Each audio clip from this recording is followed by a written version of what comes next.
មានរឿងថ្មីបានកាត់ឡើងចម្លើយជាច្រើនមែនទែនយើងមាន Hunter Virus យើងមាន Alien សារ៉មរេចទៅតែបញ្ចេញ file ពាក់ព័ន្ធជាមួយនឹង Alien មានរូបភាពមាន UFO មានវីដេអូអីហ្នឹងហើយសូម្បីតែនៅក្នុងវិស័យ crypto ហ្នឹងក៏មានរឿងថ្មីបានកាត់ឡើងជាច្រើនដែរដូចជានៅប្រទេសអារ៉ាប់រួមឬក៏ UAE ហ្នឹងបានអនុញ្ញាតឲ្យអ្នករស់នៅអាចធ្វើការបង់ថ្លៃសេវារដ្ឋបាលដោយប្រើប្រាស់ cryptocurrency បានដែលនេះវាគឺជាផ្នែកមួយនៃយុទ្ធសាស្ត្រ cashless របស់ Dubai ដែលគេមានកម្រងធ្វើវាយូរហើយគឺបានន័យថាអ្នកដែលរស់នៅក្នុងតំបន់ប្រទេសអារ៉ាប់រួមហ្នឹងពួកគេអាចប្រើប្រាស់ cryptocurrency ដូចជា stable coin អីហ្នឹងដើម្បីចាយវាហាក់ដូចជាលុយនៅក្នុងធនាគារអញ្ចឹងអានេះវាគឺជាចំណុចដែលពិសេសមួយគឺបានន័យថាយើងមិនចាំបាច់ត្រូវការដកលុយឬក៏ផ្ទេរលុយទៅជា cash សម្រាប់ប្រើប្រាស់ជារូបិយប័ណ្ណនៅក្នុងប្រទេសហ្នឹងទៀតទេឬក៏ដុល្លារអីទៀតទេជាលក្ខណៈ cryptocurrency direct ដើម្បីធ្វើការបង់ថ្លៃសេវារដ្ឋបាលផ្សេងតែម្ដងគឺវាធ្វើឲ្យការចាយលុយឬក៏ការប្រើប្រាស់រូបិយប័ណ្ណហិរញ្ញវត្ថុអីហ្នឹងវាកាន់តែងាយស្រួលមកកម្រិតទៀតព្រមតែមាន exchange មួយគឺយើងអាចប្រើប្រាស់ជាធនាគារផងជា exchange សម្រាប់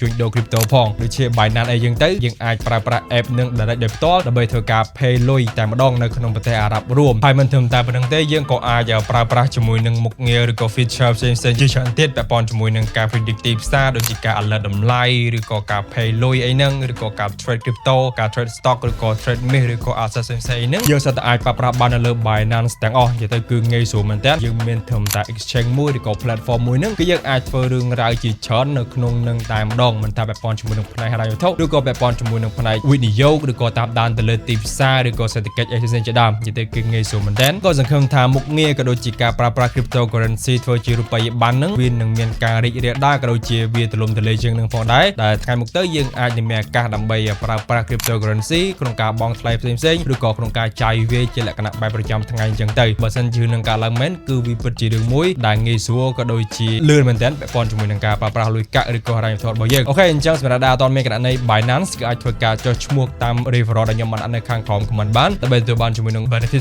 ផ្សេងក៏ដូចជាចូលរួមលេង campaign ដើម្បីទទួលបានជាមួយនឹង reward ផ្សេងតាមក្រោយទៀតផងដែរហើយបើសិនជាអ្នកណាដែលគាត់ចង់ស្វែងយល់ពីចំណេះដឹង crypto បន្ថែមចង់តាមដានពាក់ព័ន្ធជាមួយនឹងព័ត៌មាន crypto ឬក៏ព័ត៌មានផ្លែនៅលើពិភពលោកអ្នកគ្នាអាចចូលទៅធ្វើការ subscribe នៅក្នុង channel Telegram របស់ណាចាក់បាន